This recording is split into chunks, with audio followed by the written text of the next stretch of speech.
বন্ধুরা দেখো কি রান্না করব আজকে। লোটে মাছ রান্না করবো। আর এই দেখো গোটা গোটা রান্না করব লোটে মাছটা। তো মাছ কেটে ধুয়ে নিয়েছি। আর আমার নয় যে গোটা গোটা রান্না করা আমার খেতে ভালো লাগে না, ওই জন্য আমি খাই না। আমার একটু আলু ঠালু দিয়ে করলে মাখা মাখা একদম শুকনো শুকনো ওটা খেতে ভালো লাগে, কিন্তু এটা বর খাবে তার ইচ্ছা। তো গোটা গোটা লোটে মাছ করব।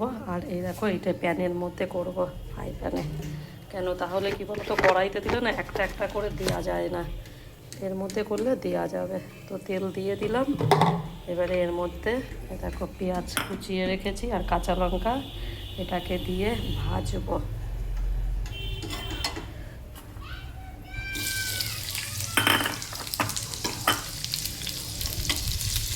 পেঁয়াজটা ভাজা ভাজা হোক।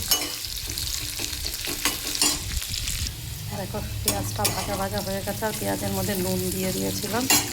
এবারে এর মধ্যে রসুন বাটা আর আদা বাটাটা দিয়ে দেবো, দিয়ে ভাজবো।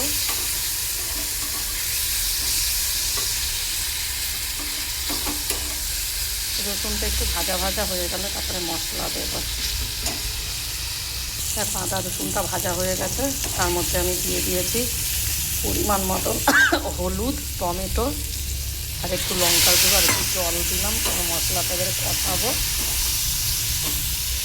আর কিছুই দিইনি মশলা। এবারে এটাকে ভালো করে কষিয়ে নিয়ে তারপরে মাছটা দেব।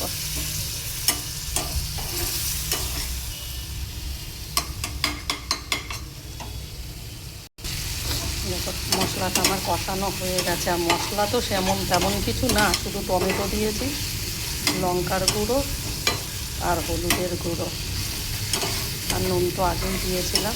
এটা মশলা ভাজা ভাজা হয়ে গেছে। ওটা দেখো মাছগুলোকে দিয়ে দেবো।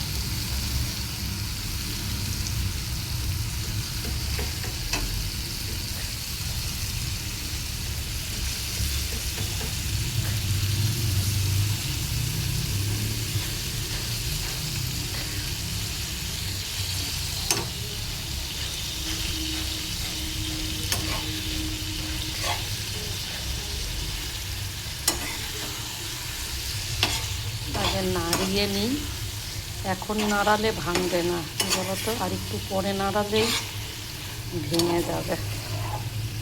যাতে না ভাঙে গোটা গোটা আমাকে রান্না করতে হবে। তো সোনাগুলোকে গোটা গোটা সাজিয়ে দিই যাতে পরে উল্টিয়ে দিতে পারি।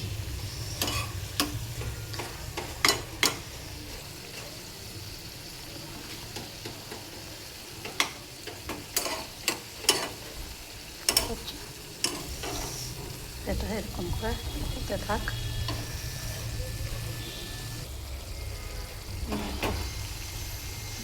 একটু নাড়িয়ে দিচ্ছি, কেন জলটাকে তো টানাতে হবে। লোটে মাছ দিয়ে প্রচুর জল বেরোয়, খুন্তি দিলেই ভেঙে যাবে সব। দেখো নিচে যাতে লেগে না যায়, তার জন্য এভাবে একটু নাড়িয়ে নাড়িয়ে দিতে হবে, যাতে নিচে লেগে না যায় মাছটা।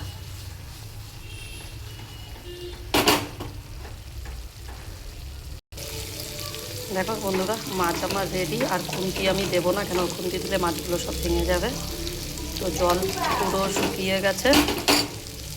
আর এবারে না, আর আমাদের ভিডিওটা আজকে কেমন লাগলো একটু লাইক কমেন্ট আর শেয়ার করো। দেখা হচ্ছে নেক্সট ভিডিওতে।